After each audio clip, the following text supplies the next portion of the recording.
800 mil pessoas morrem por ano de suicídio. É a segunda principal causa de morte entre os jovens e a 40 segundos uma pessoa tira a própria vida. São estes os dados de 2019 que nos deixam a pensar. São estes os dados que temos que refletir e pensar que o amigo que nós temos mais próximo pode estar a sofrer com isto em silêncio. Ninguém sabe o que vai dentro da cabeça de cada um de nós, por isso cada vez mais temos que nos fazer presentes, ouvir o outro. Basicamente, eu acho que a grande questão que aqui se impõe é, a partir do momento em que temos alguém próximo que deixa de estar connosco fisicamente, onde é que podemos arranjar forças para conseguir seguir a nossa vida sem essa pessoa que tanto nos dizia? Acho que é esse o foco principal. Ok. Normalmente aquilo que acontece é que o luto antigamente nós tínhamos a ideia que era uma espécie de escadinha, ou seja, nós tínhamos o choque da notícia, depois tínhamos a negação e depois andávamos ali até chegarmos à aceitação. E acreditava-se quando nós chegávamos à aceitação que o processo estava finito, estava concluído e, portanto, a partir daí a pessoa meio que ultrapassava o luto. Mas a verdade é que isso não acontece nada assim. Na verdade, o luto é um processo oscilatório, portanto, é completamente caótico na medida em que nós vamos, sim, avançar com a nossa vida, mas ao mesmo tempo temos recaídas. Portanto, é sempre um processo de ida e volta.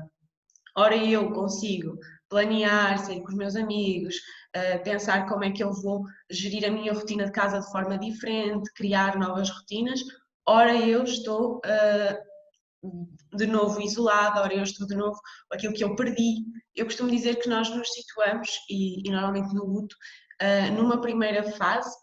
Existem as pessoas que ficam presas ao passado, as pessoas que ficam presas ao presente e as pessoas que ficam presas ao futuro. O que é isto de ficar preso? É, ou tu ficas muito, o que é que eu perdi naquilo que eu vivi, por exemplo, no caso de um avô, aquilo que eu perdi as minhas memórias de infância, ou um pai, aquilo que eu vivi e que já não está cá. Depois, se tu ficares no presente, aquela pessoa fazia parte do meu dia. O que é que eu não tenho mais para onde ir, aquela pessoa era o meu dia, era o meu presente, portanto toda a minha vida agora fica sem sentido. E depois há também a questão do futuro, não é? Ele não vai ao meu casamento, ele não vai ver os meus filhos, ele não me vai ver crescer, não vai ver ir para a faculdade, enfim, não me vai ver casar, portanto, tudo isso, não é? Aquilo que eu vou perder, as memórias que eu vou perder. Então há pessoas que numa fase inicial, na fase da morte, se projetam mais no passado, outras no presente e outras no futuro. De qualquer forma, nós temos que elaborar o luto. Nós dizemos elaborar porque é criar uma nova narrativa em cima, porque tu tens a tua história e a tua história é constituída pelas pessoas que fazem parte de ti. Então, quando existe uma peça em falta, tu és a filha, mas é uma filha diferente. É uma filha de um pai que já não está fisicamente. Tu és a neta de um avô que já não está. És a irmã do irmão que já não está. Portanto, é um amigo que já não está. Tu tens que reinterpretar o teu papel. E, portanto, tens de elaborar uma nova narrativa de ti mesma. Então, nesse sentido, nós temos que estar e ir ao passado e estar no presente a viver tudo isso, mas temos que criar novos planos. E se nós perdemos um companheiro, por exemplo, tu tinhas a tua vida idealizada com ele, todos os teus planos tinham essa pessoa presente, não é? Então, de momento, tu tens que ter novos planos. E não tens, porque efetivamente gastaste muito tempo a sonhar aqueles. Então, tens que parar, elaborar a dor, porque a dor está lá e tem que ser vivida, mas depois também tens de começar a sonhar novamente. E esse sonhar novamente leva tempo e leva espaço que muitas vezes não existe, porque a dor ocupa muito. Então, num plano dia a dia, muitas vezes o continuar a vida passa por fazer as rotinas mais simples, porque muitas vezes não há espaço para isso. O facto de eu me levantar num mundo em que a pessoa não existe, se calhar não faz muito sentido numa fase inicial. Eu não encontro sentido para a minha vida, porque eu não tenho novos sonhos. Então são duas retas ali paralelas, a minha vida pré-morte e a minha vida pós-morte, e depois é todo um rebuliço ali no meio e nos dias eu consigo avançar, noutros dias eu não consigo avançar. E isto é muito normal. Portanto, são coisas que se vão construindo. Hoje em dia, nos modelos mais modernos, o que nós dizemos que o importante é mais o movimento. Portanto, quando nós percebemos que a pessoa está parada, isso sim significa que não está a acontecer nada. Agora, as lutas, as bulhas internas, isso é normal. Portanto, essa pergunta que me estavas a fazer de seguir, vai-se fazendo, não se faz, vai-se fazendo. Por exemplo, numa fase inicial, temos aquela fase, entre aspas, da negação, também. E, Sim. Diz. por exemplo, porque é comigo, porque é aquela pessoa, e como é que isso é também um processo, certo? Sim, a negação faz parte, só não é uma fase, ela pode vir no início, como pode não vir no início. Ou seja, depende da pessoa, depende do luto, não é uma regra vir no início. E não é uma regra acontecer sequer. Mas essa questão do porquê existe bastante. E muitas das vezes nós dizemos uma frase que é muito inocente, que é temos que aceitar a morte, mas ninguém aceita a morte. A morte não se aceita. Nós não queremos que aquela pessoa tenha morrido, nunca vamos querer. Portanto, nós temos que aceitar a realidade da perda e a dor que a perda traz.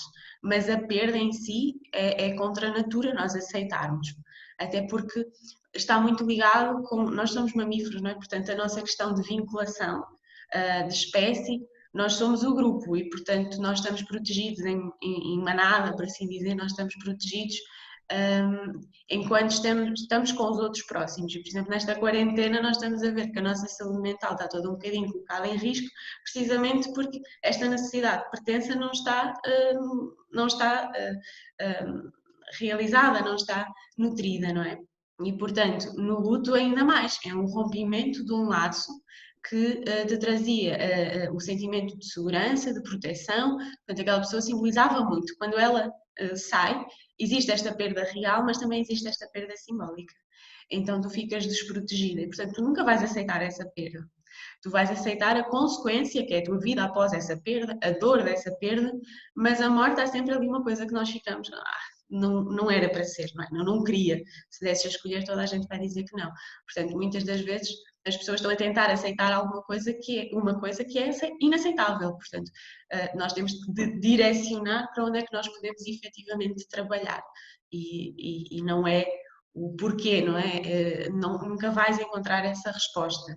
Algumas pessoas encontram na religião, nas suas crenças, mas não são todas. Portanto, eu posso, e algumas pessoas quando existem períodos de doença prolongada, até aceitam a morte com mais, no sentido da pessoa não estar mais a sofrer, é um alívio. E portanto a morte até é bem-vinda nesse aspecto. Mas se não existisse o sofrimento, se não existisse esse contexto, eu ainda queria cá a pessoa, não é? Portanto, não se aceita a morte, aceita-se a dor e as consequências após a morte. Mas a negação a maioria das pessoas passa por ela, mas não é obrigatório. E muitas das vezes, por exemplo, perdemos alguém próximo e acabamos por ser nós a âncora das pessoas que cá ficam, sabendo que muitas das vezes somos nós que também estamos a sofrer. Como é que alguém é capaz de lidar, sendo ela a âncora das pessoas que estão mal, estando mal ela também, e querer levar os outros para a frente? Olha, essa é uma grande questão, porque normalmente há sempre o cuidador na família e é aquela pessoa que tem que ser forte e tem que estar bem, e, portanto, inibe ali. Às vezes nós temos que viver como se fôssemos de ferro, né? Essas pessoas têm que viver como se fossem de aço, elas obrigam-se a ser aço. E efetivamente o que acontece é que elas adiam os seus lutos. Portanto, eu não posso viver o meu luto enquanto a minha mãe, a minha tia, o meu avô, enfim, toda a gente está ali a viver. E, portanto, vivem lutos tardios ou nunca se permitem viver, mas há sempre uma altura onde o luto cai no colo. E normalmente essas pessoas depois desenvolvem quadros de luto patológico, ou melhor, desculpa, luto complicado.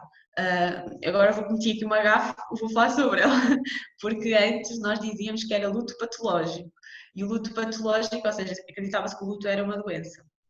Hoje em dia nós não usamos essa terminologia, usamos o luto complicado, porque o luto entende-se como uma crise, portanto, uma vivência mais difícil, e aqui é complicado porque efetivamente não se desenvolveu no tempo que é o esperado, portanto, a pessoa adiou muitos anos, adiou circunstâncias, não é? Para o viver, foi reprimido. Ou porque tem outros contextos, que não vale a pena estar aqui a detalhar, mas algumas expressões, alguma sintomatologia que é efetivamente digna de atenção clínica. Mas estas pessoas normalmente desenvolvem um quadro de luto complicado mais tarde, ou então a sintomatologia delas vem completamente desregulada no sentido muito intensa, ou então entram em depressões mais tarde, portanto nunca são quadros que evoluem positivamente. Há sempre um custo associado a esta tentativa de preservar-se bem, numa altura que não existe o bem, não é? Que a desorientação, o quadro de luto é um quadro de ausência de bem-estar, mas que é uma ausência de bem-estar necessária para a pessoa depois efetivamente chegar a um bem-estar. Eu costumo dizer que o luto é um remédio amargo.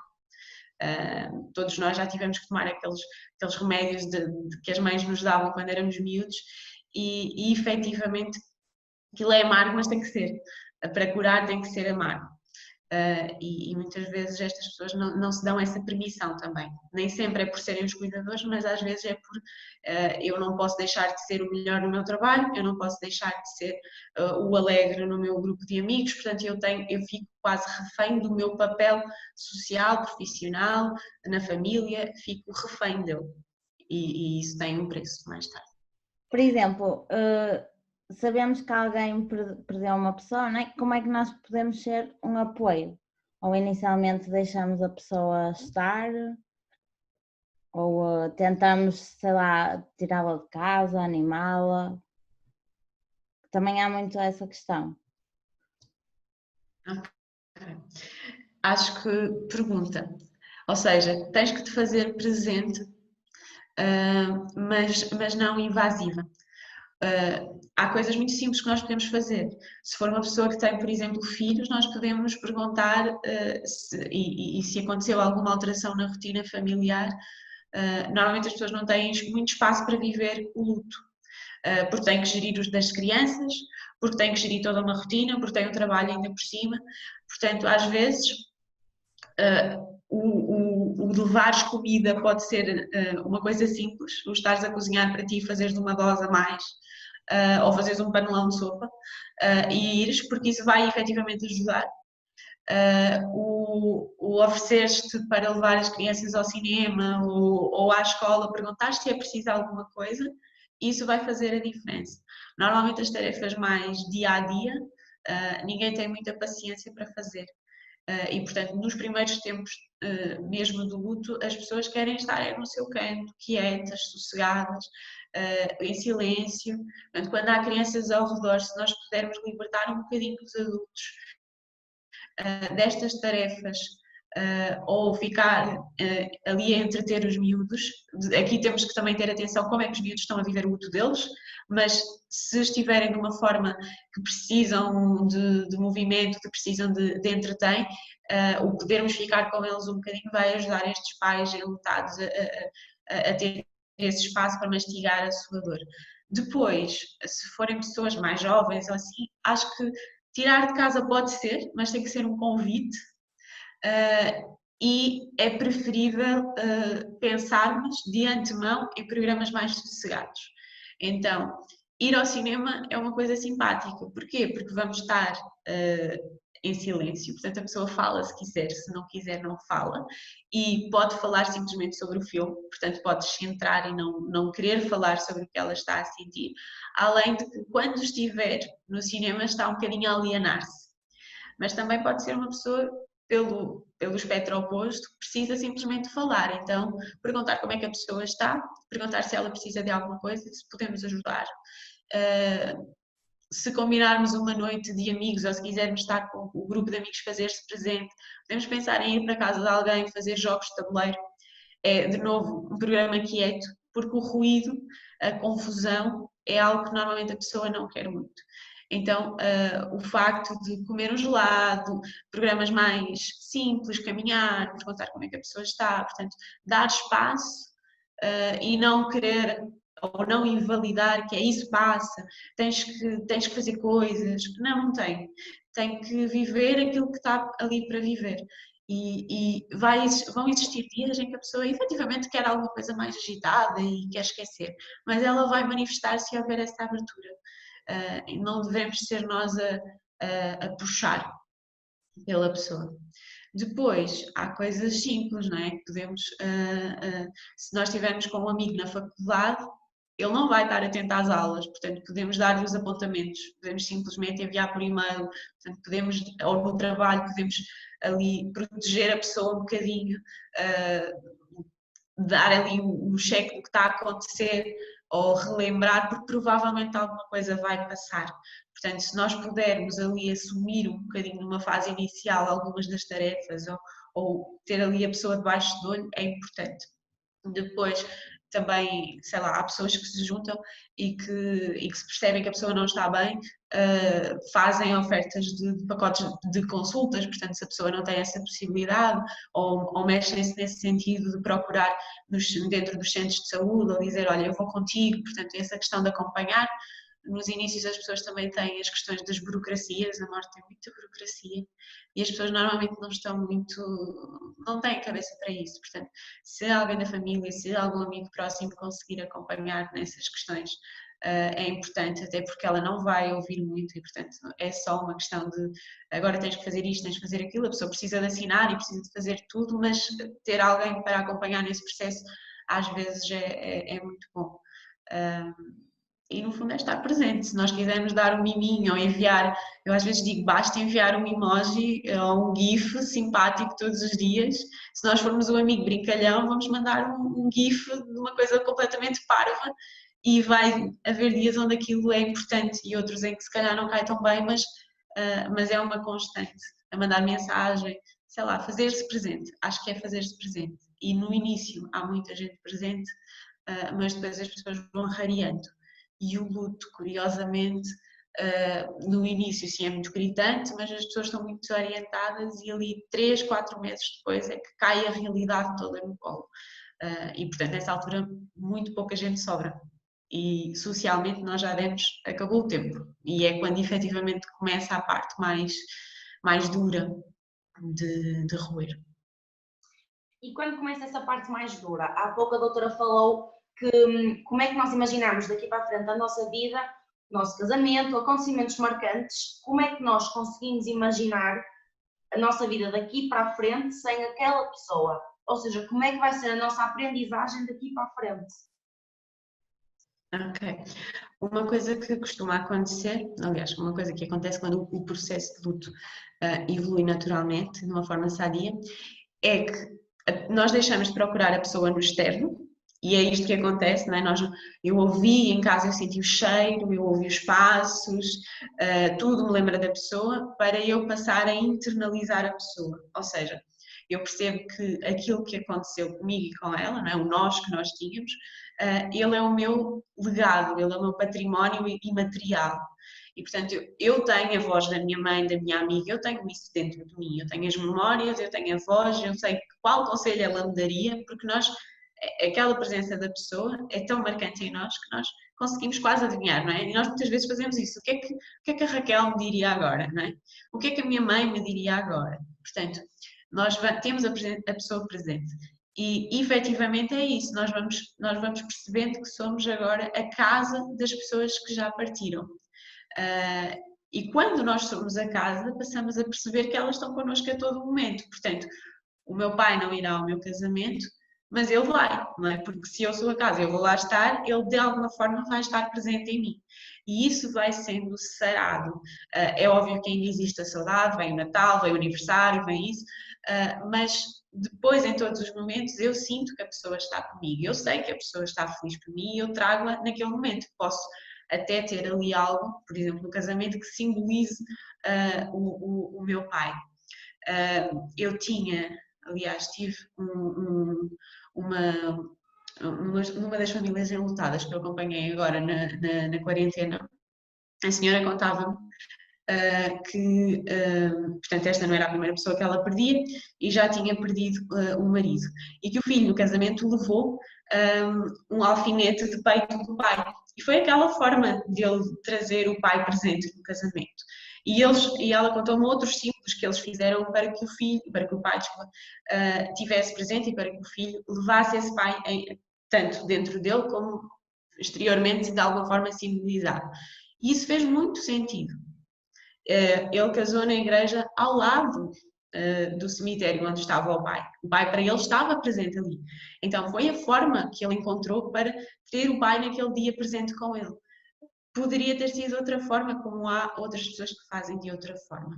Mas é isso de o que é que para ti importa ali, de que forma de poética que tu vais ter ali a pessoa que tu amavas presente. E muitas das vezes se a pessoa gostava de flores, tu vais vestir muitos padrões de flores e vais ter uma jarra de flores sempre em casa. Tu vais encontrar formas de trazer a pessoa presente, mas não a vais procurar e não vais ter aquela ânsia, porque tu sabes que ela está por perto, que ela está dentro de ti, que tu és a casa dela. Falou ainda há pouco, agora mesmo, de que as pessoas na quarentena talvez tenham recorrido mais um bocadinho, pronto, graças ao elevado número de mortes e isso tudo, sendo que as pessoas cada vez mais recorrem a alguém que seja responsável por ajudá-las a ultrapassar a fase do luto? Sim e não. Não, porque não há muitos profissionais de luto e a maioria, o luto tem muitas especificidades. E a maioria dos psicólogos, acho que ingenuamente, porque nós não damos estas coisas na faculdade, ou temos 1-2 horas no curso inteiro sobre o luto, aquilo que acontece é que acha que dá conta. E portanto, vão acompanhando os processos.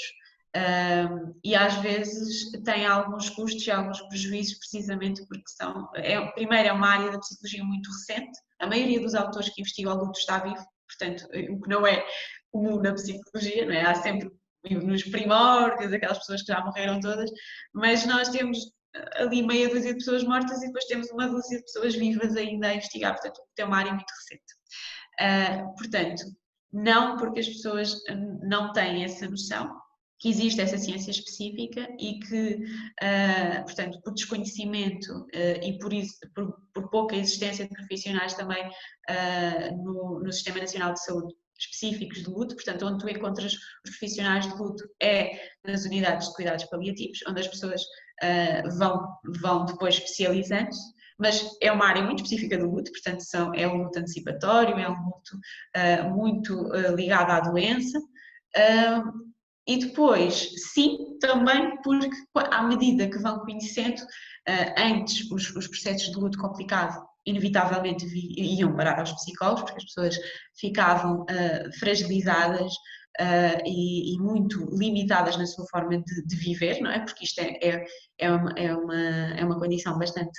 a determinada altura tu não consegues prosseguir com a tua vida, não te consegues relacionar com as outras pessoas, muitas vezes até por medo de estares a trair a pessoa que faleceu, portanto não te permites ter novas relações, não te permites amar alguém porque tens medo de perder, portanto ficas muito limitado e depois isto normalmente evolui para depressões muito graves também, portanto inevitavelmente viriam ter aos psicólogos, mas agora existem várias pessoas que estão a viver um quadro de luto sadio, portanto normativo, e que procuram fazer este trajeto acompanhado. Também se nota muito os pais que não sabem como agir, a procurar ajuda no sentido de mais de consultoria, mais de orientação, como é que eu comunico, como é que eu lido, como é que eu giro, como é que eu ajudo esta criança a fazer o luto.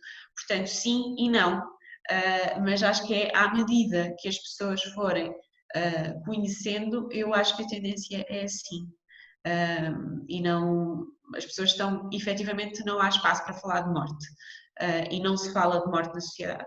Portanto, há muitas dúvidas, eu não sei se é normal, há muitas pessoas que me perguntam, eu não sei se eu estou a viver uma coisa normal ou se eu estou a enlouquecer, ou se há alguma coisa aqui que está fora do controle. E existem muitos dos sintomas para nós são corriqueiros, né? Para quem trabalha na área, são efetivamente muito questionados. Né? Esta questão de eu ter sonhos, de eu parece que estou a ouvir os passos, né? E que eu sinto o que é que está a acontecer, muitas pessoas até têm medo. Aquelas que têm às vezes crenças ficam mais sossegadas porque acreditam na reencarnação, porque acreditam que as almas estão por aí, depois há outras que ficam com muito medo, e aqui acaba por ser uma forma de validação dos sintomas e de quase que dizer a seguir é provável que vai sentir isto, ou haver espaço para efetivamente só falar, porque muitas vezes não há. Não, ia perguntar se sente também que as pessoas chegam até si também com alguma vergonha de pedir ajuda. Não, isso Caso, não. Não. Eu também comecei numa unidade de cuidados paliativos. Portanto, eu já era uma doutora da morte, por assim dizer. Muitas vezes é a imagem que as pessoas têm. E, portanto, nós éramos o caso SOS, né? Havia sempre pessoas, o que é que eu faço? A aparecer lá e terem sempre muitas dúvidas. Quando aconteciam as mortes, eram as pessoas que se lembravam, não é? Porque como nós estávamos na unidade de cuidados paliativos, era sempre, estas pessoas devem perceber um bocadinho mais. E depois, talvez, porque as pessoas já me conheciam e já sabiam que eu tinha trabalhado nesse contexto, quando vêm até mim, normalmente eu não sinto isso. Não sei dizer se os meus colegas sentem, mas eu efetivamente não sinto isso. Eu sinto que as pessoas vêm e aquilo que elas esperam é serem acolhidas, não é? E é falar, é quase, ok, agora eu sei que eu posso, aqui eu sei que eu posso. Então, nesse sentido, não, até é o contrário, é saberem que ali serão acolhidas. Era que há pouco a doutora disse que há pessoas que ouvem os passos, que sentem um certo ruído em casa e pensam logo na pessoa que já não está cá. Se isso é uma coisa normal ou se requer algum cuidado especial? Não, é normal. Numa primeira fase, nós vamos sempre buscar ao externo, ao exterior. E, portanto, aquele cheiro vai levar-te àquela comida, àquele dia, assim como o ruído, nós vamos tender a associar aos passos ou mesmo a nossa mente vai simular esse ruído. Agora, claro, quando entram aqui crenças é o que eu digo, se a pessoa acreditar, tudo bem, por mim tudo bem. Se isso lhe traz conforto, se isso lhe traz uma sensação de tranquilidade, perfeito. Mas algumas pessoas lá, como eu te estava a dizer, trazia medo. Aí importa normalizar e dizer não, é normal. E é. Os sons, os cheiros, até os vultos, portanto, tudo isso é normal. Eu vir na rua e aquela pessoa, mais a outra, eu ver quase os gestos, a roupa, as expressões, ver a pessoa em toda a parte é normal, perfeitamente normal. Não sei se quer deixar alguma mensagem final. Não, acho que o luto é uma coisa que assusta muito e porque parece que nós estamos a falar de morte, morte, morte e quando nós falamos de morte parece que chamamos a morte. Eu tenho uma visão um bocadinho diferente, eu acho que o luto é sobre amor e portanto acho que em algum momento nós vamos ficar mais gratos por podermos ter tido a pessoa, porque acho sempre que o luto no máximo dos máximos é o preço que nós pagamos por termos tido alguém que nós amamos e que fomos felizes e criámos memórias muito felizes e muito significativas na nossa vida. E quando nós fazemos este caminho de elaborar o luto de uma forma sadia, em algum momento do caminho nós vamos começar a celebrar a pessoa. E eu trabalho muito, muito o vínculo pós-morte, que normalmente nós temos a ideia que acabou, finita, a relação acabou ali, mas não, a tal história de nós sermos casa faz com que nós possamos continuar a celebrar a pessoa, a continuar a fazer a pessoa presente nos nossos dias. E é aquela história, a pessoa sonhava ir, sei lá, passar 3 meses à Itália na vida, e era um sonho dela, mas nós podemos dizer, espera, eu agarro esse teu sonho, eu vou, não é? E podemos fazer essa divisão de património, não é? Da pessoa.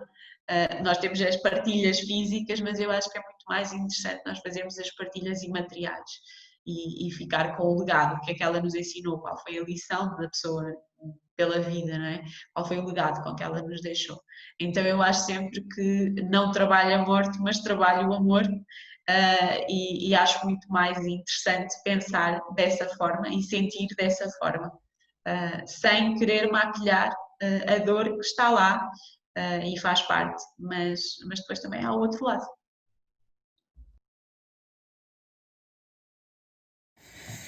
Se o suicídio é coragem ou covardia, eu posso assumir claramente que existe aqui uma dupla perspectiva. Da perspectiva de quem está a sofrer, se calhar é o derradeiro ato de coragem, porque é algo que nós nunca pensamos ter a coragem para o fazer, mas quem está numa situação de depressão e que está mesmo débil mentalmente, se calhar é o derradeiro ato de coragem mesmo para essas pessoas, sem sombra de dúvidas. Se pensarmos numa perspectiva de outsider, se calhar é um ato de covardia porque é alguém a não resolver os seus problemas e a partir para a solução, que é fugir deles definitivamente, em vez de os enfrentar, não é? Mas pronto, aqui o suicídio é sempre uma temática muito, muito complicada de entender, porque temos casos extraordinários de pessoas que que aparentemente nunca têm problemas, ou que têm uma vida cheia de sucessos e que depois acham que têm de a terminar na mesma e acabam por fazer. Agora o caso do Pedro Lima é um infortúnio muito grande de uma pessoa que era querida por toda a gente que estava à volta dele, que até era ele próprio a dar diversos conselhos a amigos sobre a vida, e que tinha sempre aquele conselho assertivo e parecia uma pessoa com muito conhecimento sobre a vida. E pronto, e mesmo com uma família lindíssima, com 5 filhos, a mulher acabou por tirar a vida a ele mesmo, e ninguém percebeu bem porquê, não é? O caso do Anthony Bourdain, por exemplo, um homem que todos os programas que tentou fazer e tudo o que tentou fazer na vida, foi um homem extremamente bem sucedido, e que também tirou a vida, também tirou a sua própria vida, e também ninguém consegue entender porquê. Agora, a conclusão que nós podemos chegar é que a depressão é altamente subjetiva, na medida em que o nosso problema até pode, na escala de outras pessoas, o nosso problema pode ser um problema muitíssimo, muitíssimo pequeno, mas o que importa é para nós, não é? Esse problema que, ao olhar alheio, pode ser claramente um não problema, para nós pode ser o maior problema do mundo, e nós é que relativizamos todos os nossos problemas e que os tornamos difíceis de resolver muitas das vezes, não é? Porque se calhar para outra pessoa que está do lado de fora, dizer-nos uma solução é algo extremamente simples, é apontar o dedo e dizer, olha, faz assim, ou não faças isto. E para nós eu não consigo, eu estou estagnado, eu não consigo fazer mais. E pronto, e gostava também de partilhar a minha experiência pessoal. Eu tive uma fase da minha vida em que tive alguns problemas pessoais, que envolveram familiares meus, e que me colocaram numa situação muito, muito complicada, a tentar gerir as emoções, as minhas próprias emoções e as emoções da minha família, e foi muito, muito duro.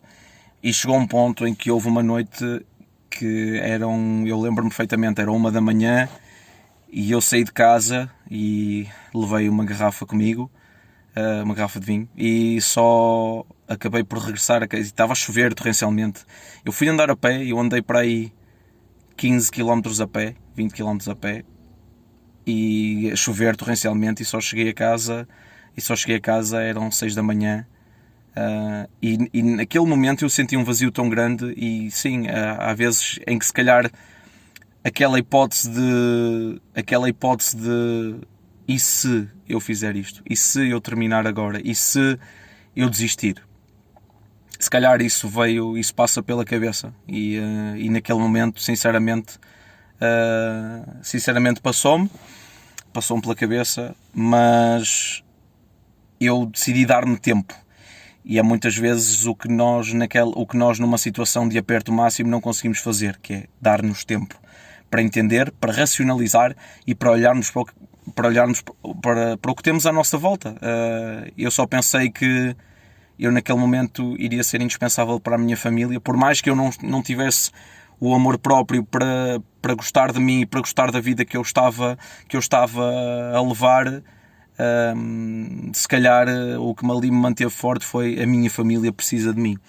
E depois, com isso, resolvendo essa situação familiar que se arrastou durante muito tempo e que me atormentou bastante, resolvendo essa situação, eu consegui aos poucos começar a ter outra vez amor próprio e aos poucos começar a ser eu e a conseguir também estar na minha posição distante, que se calhar de uma pessoa que já passou mais um bocadinho, e ser aquele amigo que dá os conselhos certos também. Nesse tempo eu escrevi uma música que tem um verso que dizia muito do que eu sentia naquela altura e que se calhar até expõe o meu pensamento de uma forma muito, muito crua. E a frase é esta: crio barreiras de sentimentos nas sombras escondidos e nem por sombras me tenho sentido, tudo é interior, mas só me senti ausente, escolhi não ser ninguém porque o nada nunca sente. E então a minha única vontade era de desaparecer, era de não falar, era de me isolar. E neste momento é o que nós não podemos de forma alguma fazer. Não podemos afastar-nos, não podemos de forma alguma isolar-nos das pessoas que estão à nossa volta e que querem saber de nós. O que temos mesmo de fazer é muito simples. É pedir a alguém que nos faça falar. Uma vez com a minha namorada, houve um tempo em que eu estava também, neste tempo de quarentena, que foi muito difícil, estive no Alentejo e chegou um ponto em que eu já estava, ao início até estava a conseguir fazer mais ou menos a minha vida, estava a fazer algum exercício e estava-me a correr tudo bem e estava a conseguir entreter-me também com a faculdade e não sei o quê, e chegou um ponto em que eu comecei a não ter nada para fazer. E comecei a sentir a minha vida bastante inútil e a sentir-me completamente inapto para fazer o que quer que seja. E nesse dia eu virei-me como eu já me conheço e sei que tenho uma possibilidade, quando estou mais em baixo, de me isolar, eu tenho uma GoPro, eu levei a GoPro comigo e passei-a para a mão da minha namorada enquanto fomos dar uma caminhada na Ecopista em Évora e disse-lhe, por favor, pega na câmara e faz-me perguntas e põe-me a falar. Estás a ver? Faz com que a minha cabeça trabalhe e obriga-me a comunicar. Porque se eu me fecho, eu fecho-me de vez e depois é muito difícil de me fazer falar. E essa caminhada e as perguntas que ela me fez e a forma como eu lhe respondi e depois chegar a casa e ver aquele vídeo fez-me perceber que o meu raciocínio ainda está bem, que a minha perspectiva sobre a minha vida e o que eu estava a fazer naquele momento é que estava errado, que era o começar a isolar-me. E eu percebi que tinha de desconfinar, não podia desconfinar mesmo completamente, não é? Mas podia desconfinar a minha cabeça, tipo a minha mente, não é? E foi o que eu fiz. Comecei outra vez a fazer mais atividade física, comecei a ler mais, comecei a ter outro tipo de atividades e finalmente consegui sair dessa inércia. E para mim o segredo para nós conseguirmos sair dos apertos emocionais que às vezes sentimos é respirar fundo, olhar mesmo seriamente para o que estamos a viver e simplificar. Por exemplo, algo que não é benéfico, vamos pegar, abrir uma gaveta e colocar dentro e fechar a gaveta e aceitar que isso aconteceu, mas não aceitar que isso domina a nossa vida. Este é o meu principal conselho. E pronto, já agora agradeço imenso por me aceitarem neste vosso projeto. Desejo a maior das sortes e espero que tudo vos corra pelo melhor, Catarina e Amélia. E pronto, tudo o que precisarem de mim, estou aqui. Portem-se bem e vejam o Pimenta na Língua, que é um podcast incrível. Vamos a isso. Até logo. Olá a todos, o meu nome é Ruth, tenho 24 anos e fui convidada pelas meninas do Pimenta na Língua para falar sobre saúde mental. Eu devo confessar que assim que recebi o convite pensei bastante sobre se deveria aceitar ou não falar sobre este tema que me é tão pessoal, mas de facto se realmente eu espero que este tema deixe de ser tabu, se de certa forma espero que ele seja mais falado e até desconstruído, acho que seria incoerente da minha parte não partilhar o meu testemunho ou fazê-lo em anonimato. Portanto, acho que também eu devo dar esse contributo e se eu puder ajudar de alguma forma alguém que está aí desse lado, deixar-me realmente muito feliz. Passando ao meu testemunho, no caso saúde mental diz respeito, eu vou tentar de forma resumida falar-vos do que é isto da ansiedade no meu caso. Na verdade não é de agora que eu tenho momentos de ansiedade, ela remonta aos meus tempos de escola, desde o 5º, 6º ano, que nas vésperas dos testes eu me sentia tão ansiosa que chegava mesmo a ter muitas dores de barriga e a ficar muito mal disposta. No dia dos testes eu ia à escola fazer o teste, mas acabava sempre por depois voltar para casa e faltar às restantes aulas por causa da minha má disposição, e então as funcionárias acabavam por ligar à minha mãe para que alguém me fosse buscar. No entanto, eu sempre fui boa aluna, sempre tive boas notas, portanto eu acho que à época nunca associaram que esta minha má disposição pudesse ser provocada por nervos ou por algum tipo de ansiedade. E até olhando à idade, não é, da infância, pré-adolescência, acho que não associariam esse rótulo da ansiedade. Hoje sei que já nessa altura era a minha ansiedade a manifestar-se, muito embora nem eu nem os meus pais tivéssemos essa noção. E porque de facto também o facto de ser boa aluna, à partida eu não teria razões para me sentir ansiosa, não é? Portanto, acho que nunca associariam que pudesse vir daí.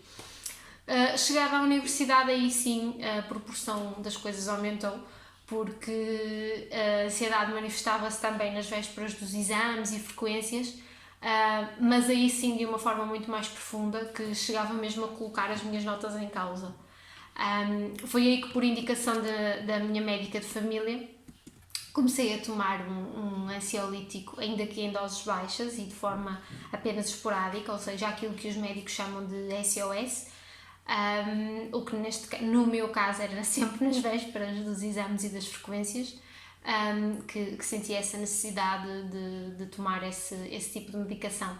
Ainda assim, até esta altura nunca tinha sido seguida em nenhuma especialidade médica, não é? Portanto, a médica de família é medicina geral, e nunca tive em nenhuma especialidade que pudesse ser associada à saúde mental, não é? E acreditei sempre que a coisa estaria mais ou menos controlada. O ano passado, em 2019, tive a minha primeira experiência assim a sério de trabalho e consegui trabalho na área para a qual eu estudei, o que nos dias que correm é extremamente positivo, mas também foi aí nessa fase da minha vida que as coisas deixaram de ser um bocadinho cor-de-rosa, porque com o normal acumular de tarefas e de funções, comecei a sentir a ansiedade de uma forma muito mais frequente, praticamente dia sim, dia sim. Não deixei de ter qualquer ânimo para ir trabalhar, mal chegava a casa ia direta para a cama e perdi até inclusive algum peso. Foi aí sim que, tomando consciência que as proporções estavam a ser muito maiores, decidi procurar ajuda médica, desta vez especializada no que em saúde mental diz respeito, até porque eu sei que situações de stress, seja na nossa vida de trabalho, seja na nossa vida pessoal, irão sempre existir, não é? Portanto, quanto mais depressa e melhor eu souber lidar com essas situações, mais qualidade de vida sinto que também terei, não é? E portanto decidi então recorrer à ajuda profissional para trabalhar mecanismos que no futuro me ajudem a controlar a minha ansiedade, além da medicação, nomeadamente a psicoterapia, de forma a não deixar que esta minha condição de ser uma pessoa extremamente ansiosa se torne um obstáculo no meu futuro, não é? Como eu disse, tenho 24 anos, sou ainda muito jovem e não quero de todo ter este tipo de obstáculos. Ainda há muita coisa que eu gostava de concretizar, quer a nível pessoal, quer a nível profissional, e não quero de todo que esta minha ansiedade seja um entrave para realizar esses meus sonhos. Aí sim comecei a fazer uma medicação mais específica. Eu não vou entrar em detalhe porque não quero de todo que vocês sintam que devem seguir este meu caminho. Cada caso é um caso. O que eu acho realmente importante é que procurem essa ajuda especializada para avaliarem o vosso caso e aquilo que para vocês pode fazer sentido. Eu não vou mentir, nem todos os dias são fáceis, nem todas as noites são bem dormidas. Eu própria ainda estou a aprender a controlar a minha ansiedade, porque 2019 não está aí assim tão longe. E estou consciente de que tenho ainda um longo caminho pela frente. Mas quero mesmo terminar esta mensagem de uma forma positiva, tal como já podemos ver no feed da Pimenta na Língua. Cuida bem da tua casa, porque realmente eu acho que a dor mental, ou até a saúde mental, é tão ou mais importante quanto a nossa saúde física, até porque para a dor mental não há um paracetamol ou uma aspirina que acabe com a dor, tal como acontece na nossa dor física, não é? E acho mesmo que o mais importante é procurar essa ajuda especializada, falar com pessoas que possam ter passado pelo mesmo e que também vos possam aconselhar nesse sentido, e até para sentirem que não são diferentes nem completos anormais. Isto não é de todo o fim do mundo e há que saber aprender a viver com esta nossa condição. Somos nós que com ajuda temos que combater a nossa dor mental, que temos que dar a volta por cima, e é mesmo este tipo de mensagem positiva que eu gostava de deixar. Tal como eu, que estou a tentar seguir com a minha vida e envolver-me em novos projetos. Lá está, porque estou a ter essa ajuda, esse acompanhamento que me tem feito muito bem, e que ainda bem que tomei essa consciência relativamente cedo de que precisava dessa ajuda. E eu acho que é isso, malta. Tentarem olhar para o que vos rodeia, tentar ver pequenos sinais de pessoas que nas vossas proximidades possam estar a passar por este tipo de maus bocados, e que, lá está, muitas vezes não se fala disso porque as pessoas têm até um certo tipo de vergonha.